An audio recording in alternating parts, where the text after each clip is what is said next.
ये कहानी एक डायन की है। मैंने ये कहानी बनाकर नहीं बोल रहा हूं। ये कहानी एक सचमुच की घटना है जो कि मैंने अपनी दादी से सुनी है और बहुत पुरानी है। कुछ लोगों का मानना है कि भूतों का कोई अस्तित्व नहीं होता है। आप लोग जानते हैं भगवान का अस्तित्व होता है, तो भूतों का क्यों नहीं? सभी ने रामायण और महाभारत जैसे ग्रंथों में पढ़ा या किसी से सुना होगा कि भगवान जब इस धरती पर थे तब भी भूत पिशाच हुआ करते थे। भगवान निराकार है।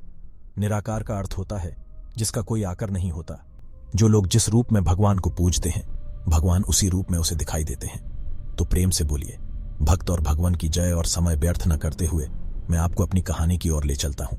बहुत पुरानी बात है। तब पानी के ज्यादा साधन नहीं हुआ करते। लोग कुएं, तालाब आदि से पानी पिया करते थे। तो ये कहानी भी एक तालाब की है जो कि उस काली डायन के जादू से अमृत से झर बन गया था। ये डायन कैसे बनी, कैसे इस तालाब का पानी विष बन गया, मैं ये कहानी आपको बताता हूं। एक गांव में एक औरत के कोई बच्चा नहीं था। वो औरत गांव के मुखिया की पत्नी थी। उसकी शादी को काफी समय हो गया था। सब लोग उसे बांझ कहा करते थे। सारे गांव वाले उसका मुंह भी नहीं देखना चाहते थे। कहते थे कि इसका मुंह देख लिया तो पूरा दिन बेकार चला जाएगा। पर मुखिया की पत्नी थी, इसलिए लोग थोड़ी बहुत बातचीत कर लिया करते थे। एक दिन गांव में एक फकीर बाबा भिक्षा मांगते हुए आ पहुंचता है, तो वो बातों ही बातों में उसका हाथ देखने लग जाता है और कहता है, आपको बच्चा नहीं है ना? वो बोली, आपको कैसे पता चला? वो बाबा बोला, हम हस्तरेखा में निपुण हैं और हाथ देखकर ये बता सकते हैं कि क्या होने वाला है, क्या होगा। वो बोली, अच्छा तो ये बताओ कि मेरे बच्चा कब होगा? तो उसने कहा, आपको भगवान ने बच्चा तो नहीं दिया, पर मैं एक रास्ता बताता हूं, वो सुनो। अमावस्या की रात को किसी एक ऐसे लड़के की बलि पीपल के पैर के नीचे दो जो अपने माँ बाप के इकलौता पुत्र हो, और उसके खून से अपने बाल धोना। फिर कहना, ए प्यासी आत्माओं, ये बलि मेरी तरफ से स्वीकार करो और मुझे एक पुत्र दे दो। एक लोटे में उस कुएं का पानी भरकर उसमें उसके शरीर की खून का 2 बूंद मिलाकर खुद पी लेना और उस लड़के के सिर के बाल अपनी सारी की गांठ में बंधे रखना, तो तुम्हें अवश्य एक पुत्र पैदा होगा। इतना कहकर वो वहां से भिक्षा लेकर चला गया। उस दिन के ठीक 3 दिन बाद अमावस्या थी। उस औरत ने वही किया जो उस बाबा ने बताया था। उसने अपने देवरानी के लड़के की बलि दे दी और खून की 2 बूंदें पानी में मिलाकर खुद पी लिया और उस सिर के कुछ बाल को काटकर अपनी गांठ में बांध लिया और बिना पीछे मुड़े अपने घर आ गई। सुबह गांव वालों को पता चला कि मुखिया के भाई के बेटे को किसी ने मार के वहां फेंक रखा है। जब ये बात मुखिया और उसके भाई ने सुनी तो वो नंगे पैर दौड़ पड़े। धीरे धीरे सारा गांव इकट्ठा हो गया। उस लड़के की मां का रो रो बुरा हो गया था। तब किसी व्यक्ति ने हिम्मत जुटाकर उस सिर को धड़ से जोड़ा और उसे नदी में बहाने की सलाह दी। वे सही किया। लोगों ने उस लाश को पानी में बहा दिया। सब लोग यही कह रहे थे, किसने किया, ये सब कैसे हुआ? सब लोगों के लिए यह घटना चिंता का विषय बन गई थी। जब मुखिया घर पहुंचा तो क्या देखता है कि उसकी पत्नी तो पकवान बना रही थी। वो बड़ी खुश नजर आ रही थी। मुखिया ने क्रोध में कहा, क्या तुम्हें इस बात का बिल्कुल भी दुख नहीं है कि हमारे भाई का बेटा मर गया है? वो पहले ऐसी नजरों से देखी जैसे कि उसे मार ही डालेगी। फिर कहने लगी, लड़का उसका मरा है, मेरा नहीं, मैं क्यों शोक मनाऊं? और हंसने लगी और कहने लगी, तुम पागल हो, तुम्हें तो खुश होना चाहिए कि अब तुम्हारे भी एक पुत्र आने वाला है और ये जानकर और खुशी होगी कि वो इस जायदाद का अकेला वारिस होगा। वो फिर ऐसे हंसी।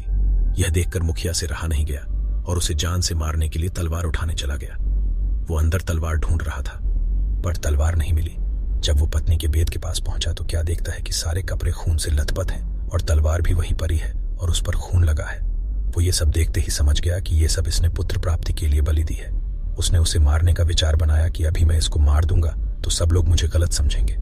उस दिन से गांव में ऐसी ऐसी घटना होने लगी। किसी की भैंस मर गई, किसी ने उसे मार डाला और उसके शरीर के अंग इधर उधर फैले पड़े जैसे कि किसी ने उसे नोच नोच कर खाया हो। तो किसी दिन किसी का कुत्ता, किसी का बछड़ा, तो किसी की बकरी मर गई और उसी तरीके से वो मर रही थी जिस तरीके भैंस को किसी ने मारा था। ऐसी घटना से सारा गांव परेशान था। किसी को यह समझ नहीं आ रहा था कि आखिर हो क्या रहा है।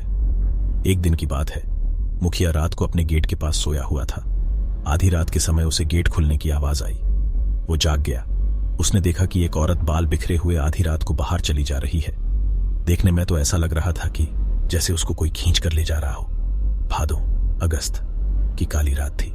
चारों तरफ से आवाजें आ रही थी, कहीं शियार तो कहीं कुत्ते भौंकते। ऐसा लग रहा था उसे कि जैसे ये रात जाने क्या कयामत ढाएगी। अचानक उसे एक गाय के बछड़े के रंभाने की आवाज आई। वो समझ गया होना हो यही सारे गांव की बर्बादी का कारण है। मुखिया के दिमाग में एक आइडिया आया कि क्यों ना मैं चलकर देखूं कि ये कहां जाती है। वो उठकर चल दिया। उसने आगे चल के क्या देखा कि पड़ोसी के गाय का बछड़ा का कटा हुआ सिर पड़ा है और उसके धर को वो औरत खींचकर पीपल की ओर ले जा रही है।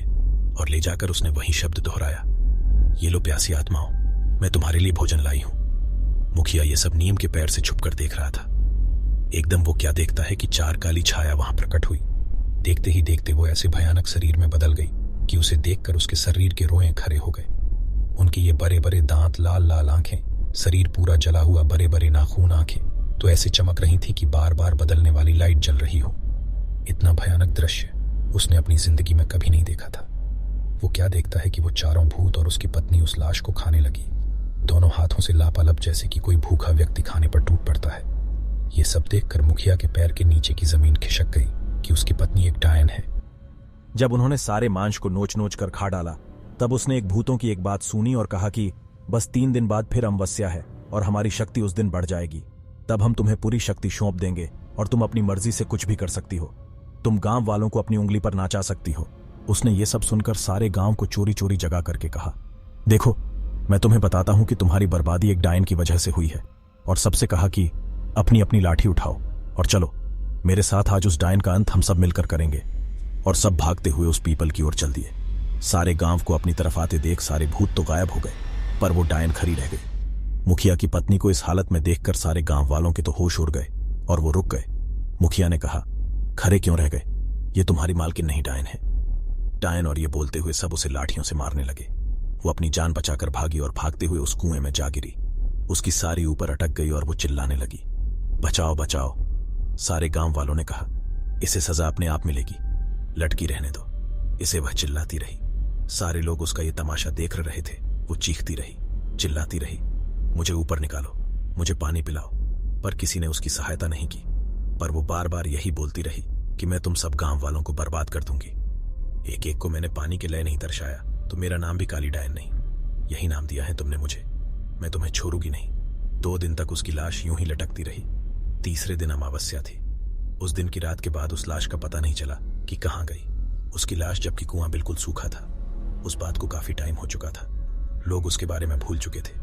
कुछ दिन बाद ऐसी ऐसी खबर सुनने में मिली कि उस कुएं से आवाजें आती हैं। कभी वही बात सुनाई पड़ती कि मैं तुम लोगों को पानी के लिए तरपा दूंगी, और कभी रात में मंत्रों की आवाजें आती। लोग उस राज को समझ रहे थे कि उसका जब तक शरीर नहीं जल जाता तब तक उसकी आत्मा भटकती रहेगी। कुछ दिनों बाद गांव के कुएं का अचानक पानी सूख गया तो वो लोग परेशान हो गए। कुछ दिनों बाद क्या देखते हैं कि जिस कुएं में वो मरी थी वो पानी से भर गया है। ये आश्चर्य देखते हुए कुछ लोगों ने कहा, क्या पता है कि उसी ने ये सब किया हो। कुछ लोग कह रहे थे कि उस बात को बहुत समय हो गया है और कहा, पानी इसी से खींच के पिया करेंगे। सुबह जब कुछ लोगों ने कहा, चलकर पानी खींचते हैं, जब कुएं के पास पहुंचे तो कुएं में पानी नहीं। ये सब देखकर लोग आश्चर्य में पड़ गए कि पानी गया। तब उसमें से अजीब आवाज आई, कहा था ना पानी के लिए तरपा दूंगी, मुझे पानी नहीं पिलाया था तुम लोगों ने। अब मैं तुम सबको पानी के लिए ही नहीं, खाने के लिए भी मुहताज कर दूंगी। यहां अब कभी पानी नहीं बरसेगा। अब गांव वाले परेशान हो गए। उनके पास पानी खत्म हो गया था। दूसरे गांव से पानी लाना पड़ता था। पानी न बरसने के कारण वो कुआं भी सूखने लगा। तब उस गांव के मुखिया ने भी उन्हें पानी भरने के लिए बंद कर दिया और कहा, तुमने जो किया है उसके लिए हम क्यों दुख झेलें, जाओ अब उसे भुगतो। कभी कुएं में पानी आ जाता तो कभी नहीं। जब गांव वाले प्यास से परेशान हो गए तो कुछ लोग ने उससे पानी खींच लिया और उसे जैसे ही पिया तो उसका शरीर पूरी तरह सड़ गया। किसी को चर्म रोग हो गया, किसी के हाथ पैर गलना शुरू हो गए। ये भयानक दृश्य देखकर और लोगों ने तो उसे छुआ तक नहीं। अब गांव वालों की बुरी दशा हो गई। सब लोग भगवान को याद करने लगे, है भगवान ये सब किस जन्म के पापों की सजा दे रहा है। तू बस चारों तरफ हाकार मच गई। उस दिन से गांव मैं तो जैसे मातम सा छा गया हो। दूसरे दिन सुबह में उस गांव से एक बाबा आता हुआ नजर आया। सफेद वस्त्र, माथे पे तिलक, हाथ में कमंडल, एक हाथ में माला, बस राम का नाम लेते हुए चले आ रहे थे। सब गांव वालों ने उस बाबा को आते देख सब लोग उनके चरणों में गिर पड़े और कहने लगे, बाबा हमें इस संकट से बचा लो। बाबा ने कहा, क्या बात है, आप सारे गांव वाले इतने परेशान क्यों हो? तब बाबा को मुखिया ने सारी बात बताई। तब बाबा ने कहा कि मैं तुम्हारी इस काम में अवश्य मदद करूंगा, और कहा मैं कल अपने शिष्य विराट को लेकर आऊंगा, क्योंकि इस काम के लिए मुझे एक सद्भाव और ईश्वर पर विश्वास करने वाले व्यक्ति की जरूरत है, और वो बुद्धि मैं भी निपुण है। आप लोग धैर्य रखिए, मैं अवश्य वापस आऊंगा। ये कहकर बाबा वहां से चले गए। दूसरे दिन सूर्य उदय होने से पहले वो अपने शिष्य विराट के साथ उस गांव में पहुंच गए। सब लोगों ने बाबा को प्रणाम किया। बाबा ने कहा कि कुछ लोग जाकर पूजा का सामान लेकर आओ, मैं यहां पर हवन करूंगा। और अपने शिष्य से कहा कि तुम इस कुएं में अंदर जाकर उस डायन का अंत करोगे। और अमीन, तुम्हें कुछ ध्यान में रखने वाली बातें बताता हूं कि इस कुएं में उतरने से पहले तुम्हें सच्चे मन से भगवान का स्मरण करके बिना मुंह में पानी जाए हुए नीचे पहुंचना पड़ेगा और तुम्हें इस कुएं की गहराई यानी पातल तक पहुंचाना पड़ेगा। ध्यान रहे, यह काम सूरज डूबने से पहले खत्म करना पड़ेगा, क्योंकि दिन के डूबते ही बुरी आत्माओं की शक्ति बढ़ जाती है। ध्यान रहे कि सबसे पहले डायन के बाल काटने हैं, जिससे वो कमजोर पड़ जाएगी। जब वो पूरी तरह से कमजोर पड़ जाए तब भगवान का नाम लेकर ये खंजर जो मैं तेरे को दे रहा हूं, इससे उसको मार देना और उसके शरीर को जला देना, और मैं यहां यज्ञ करके तुम्हारी मदद करूंगा। उनका शिष्य तो समझ गया, पर कुछ गांव वालों ने पूछा, बाबा इस काम में पानी, मैं कैसे उसकी लाश को जलाओगे? तब बाबा ने बताया कि वो पाताल लोक में अपने घरों की तरह रह रही है, वहां भी आत्माओं और भूत प्रेतों के घर हुआ करते हैं। तब गांव वालों को समझ में आया। बाबा ने अपने शिष्य से कहा कि अब देर मत करो, तुम जल्दी जाओ। तब उनका शिष्य ने भगवान का नाम लेकर उस कुएं में कूद गया और इधर बाबा मंत्रों से यज्ञ करने लगे।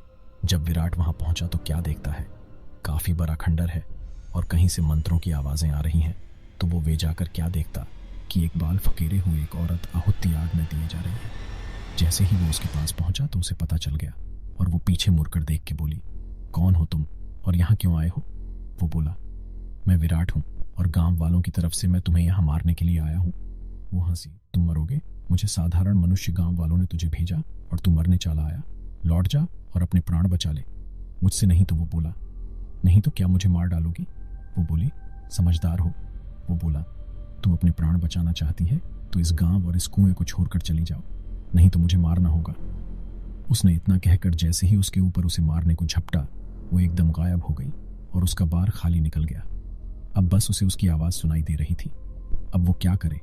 उसके पीछे से उसे एक बार उसने उसे ऐसा मारा कि उसका सिर दीवार से टकराया और बेहोश हो गया। तभी उसे उसके गुरु की आवाज सुनाई दी, बेटे अपनी आत्मा की शक्ति से देख और भगवान क्या ध्यान लगा, तुझे सब कुछ नजर आएगा। उसने भगवान का ध्यान करके आंखें खोली तो उसे वो डायन दीवार से छुपी हुई नजर आई और उसके बाल दिख रहे थे। तभी उसको गुरु की बात का ध्यान आया तो उसने झट से उसके बाल काट दिए और वो झट से उसको मारने के लिए खंजर उठाया तो वो गिड़गिड़ाने लगी कि तुम आदमी हो, मैं औरत और मैं निहत्थी हूं, तुम मुझे छोड़ दो, और रोने लगी। बाल काटने से उसकी सारी शक्ति कमजोर पड़ गई।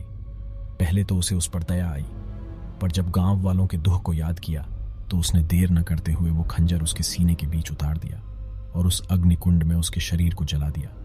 उसकी आत्मा चीखती चिल्लाती हुई, मैं वापस आऊंगी, मैं वापस आऊंगी, उस कुएं से ऊपर से निकल गई। जब गांव वालों ने वो आत्मा देखी तो वे लोग डर गए। तब बाबा ने कहा, अब कोई डरने की बात नहीं है, अब इसका शरीर खत्म हो चुका है, अब ये तुम्हारा कुछ भी नहीं बिगाड़ सकती। तभी विराट कुएं से बाहर आया। तब गांव वालों ने उस बधाई दी और कहा कि अगर तुम ना होते तो पता नहीं हमारा क्या होता। तब विराट ने कहा, यह सब तो भगवान की कृपा है। तब बाबा ने गांव वालों से कहा, अब तुम खुशी खुशी से इस कुएं का पानी पी सकते हो। सभी गांव वालों ने पानी पिया और बाबा का आदर सत्कार किया। तभी जोर जोर से बादल गरजने लगा और पानी बरसने लगी और गांव वाले खुशी से झूम उठे। तब उस गांव में फिर से खुशहाली छा गई। दोस्तों, तो ये थी काली डायन की कहानी। ये तो आपको पता होगा, पर मनुष्य खुशी के लिए इतनी हत्याएं करे तो वो खुशी नहीं, खुद खुशी है, क्योंकि ऐसे लोगों को भगवान भी अपनी शरण भी नहीं देता। क्या पता वो बाबा जी ही भगवान ही बनकर आए हों।